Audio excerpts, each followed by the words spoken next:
all assets in the world, currently equal about $900 trillion. Underneath those assets is about $600 trillion of debt. If you include all of the liabilities and unfunded liabilities, but 600 trillion. And so if that debt went insolvent, all of those assets are worthless, right? Because everything would collapse. So people are measuring their assets within a system that debt is already insolvent, and they're pretending that debt is solvent. That debt requires more and more manipulation of money forever, exponentially more manipulation of money, so that the assets don't collapse and everything within that system doesn't collapse. So we're at the almost end of days. It could go on a bunch longer, but that system is getting more and more centralized, more and more controlled, and because it has to. We'll go into that afterwards. But every single asset, so instead of thinking 900 trillion of assets, think my house within that, this building within that. Well, if that debt went insolvent, this place would be worth nothing, like nothing, right? So there would be complete chaos. And so what does that say to you? It says, it won't go insolvent in that way, because you wouldn't let it. If a government allowed the debt to completely collapse and everything to collapse and it to be anarchy in that way, every last man for himself, you would, before that happened, vote for more centralization and control. You wouldn't let the bank fail. So when I say it's going to collapse to zero, it won't collapse to zero. And instead, there will be liquidation, more and more manipulation of money. So from Bitcoin's perspective, if you just said, you have an open, decentralized, secure protocol bounded by energy. And that's my kind of 5 criteria on what this is. So that system bounded by energy, as long as it stays decentralized and secure, the only thing that would change this is if somehow Bitcoin broke and wasn't decentralized and secure. But that system bounded by energy will reprice all $900 trillion of assets. All. It's not, Bitcoin isn't within the system, it's outside the system, bounded by energy. There's a really important differentiation. You know this, many Bitcoiners know this, but many Bitcoiners know it, and at the same time, they're pricing it as an asset within the system.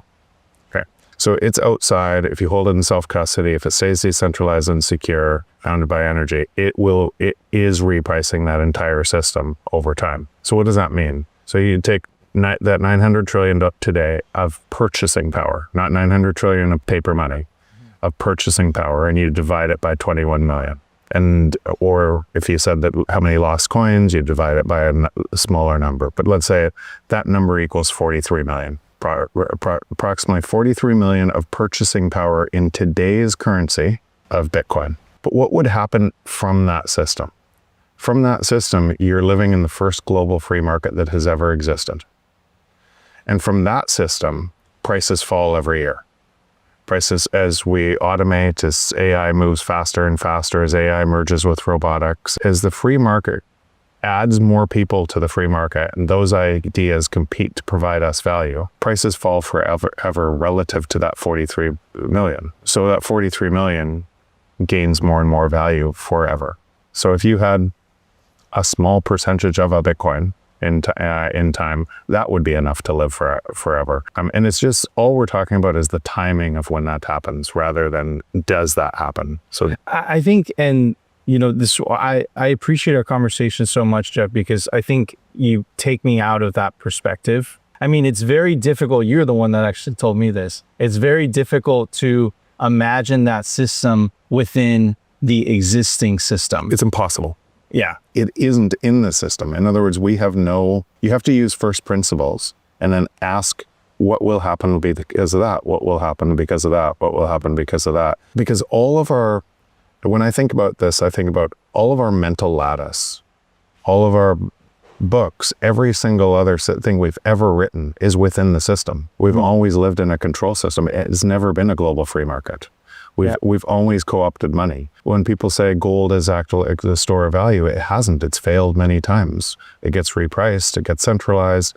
If gold was actually the price that the free market says it is, it should be about $80,000 an ounce. So it's suppressed through derivative instruments. It's suppressed. Nobody knows how much gold each central bank has, and you have a paper currency on top that gold isn't audited every 10 minutes. So we pretend it acted like a store of value because it acted like a better store of value than other Than stores of everything else. values. Yeah. But we don't have a mental model for what a real store of value, or not a store of value, a real network protocol bounded by energy looks like, because all of the stuff is in our mind is in this other system. What's stopping Bitcoin from not following in the footsteps of gold in terms of it potentially being captured? And I'll give a little bit of context. You know, we have 3% of the supply apparently owned by MicroStrategy. The vast majority of their of the ETFs are custodying their Bitcoin with Coinbase. It's a tremendous amount of trust, right? And just one institution really that's custodying the Bitcoin for all of these institutions, all the, these public companies as well. Isn't that exactly what happened to gold? It's a really good, exactly. And it's a really good question because of that. And because of that, it should break your mind out of the trap that it's in. It won't for all Bitcoiners, but it will for some and over time. But I put a bar, at least for me in Bitcoin, when how I keep saying over and over and over again, if it stays decentralized and secure.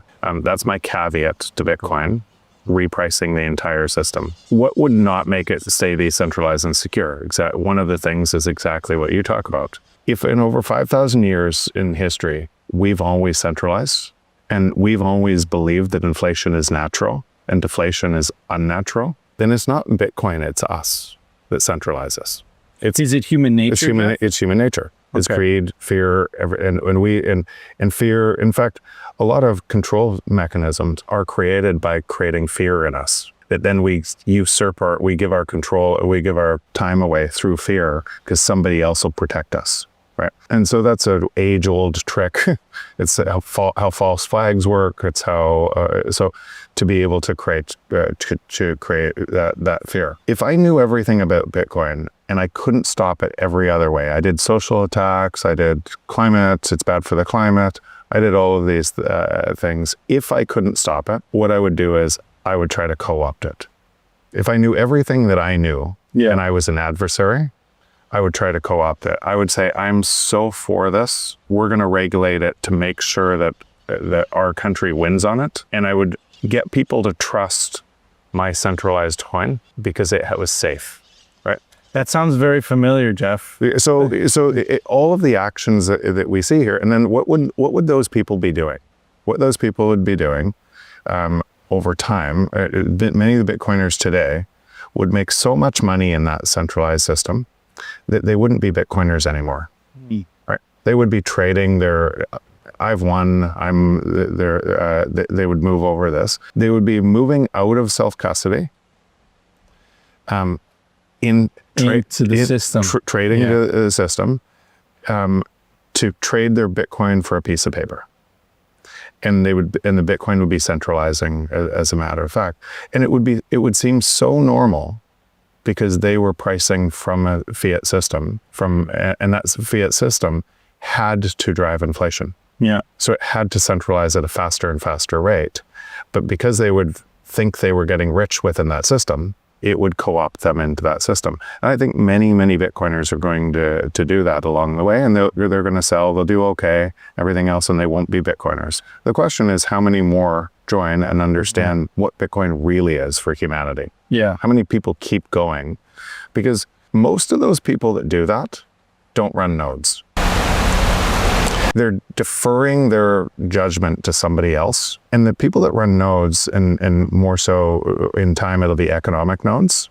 And how many transactions, what do those look like on the network? Those are the gatekeepers to Bitcoin. So now let's just keep playing this over. And this is why I talk about this all the time, because the two systems are incompatible. If you're measuring from this fiat system, the price go up, you are part of the centralization. I can't say that any other way. It is a first principle. You are part of centralization, right? Yeah. As you really come to understand Bitcoin and you become a node, you become someone at the gate defending this. Sovereign. You become, nobody tells me what to do. You realize that you're one of the people that is protecting all of humanity, moving into a system of hope, truth, and abundance. Most people don't know that. Some will know, some are going to get killed on the way through or destroyed on the way through, but you're moving your time into a system that's a competitive, cooperative, global system. So it's still competitive. The free market is massively competitive. You have to provide value to somebody else on their terms to get paid.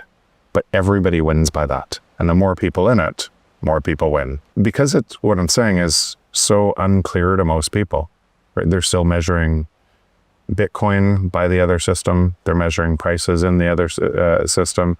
They're giving more control. Everything they're doing is feeding a narrative, left or right. And, everything in that is sucking out more of their power. And energy. And time. But they don't know it. So they're like, that's going to continue to happen. But as long as Bitcoin stays decentralized and secure, in other words, those nodes don't accept the control system, what would happen when that control system says, we're changing? It has to be the fiat Bitcoin.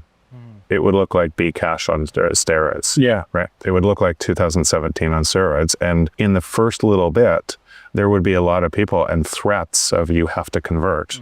Right.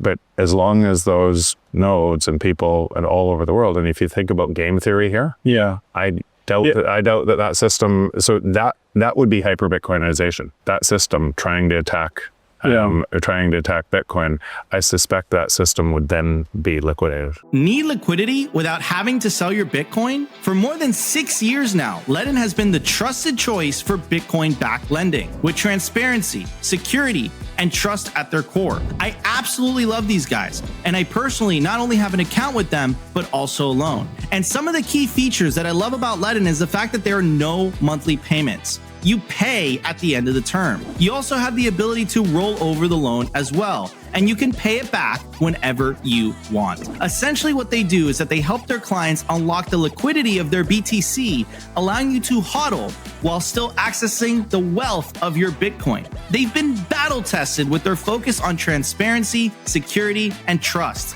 allowing them to build a proven track record of client success and security, helping tens of thousands of clients harness the value of their digital assets with confidence and peace of mind. Learn more about what your BTC can do for you today. Simply Bitcoin viewers get 0.25% off their first loan by using the link in the video/podcast description. What are you waiting for? Head over to ledn.io today.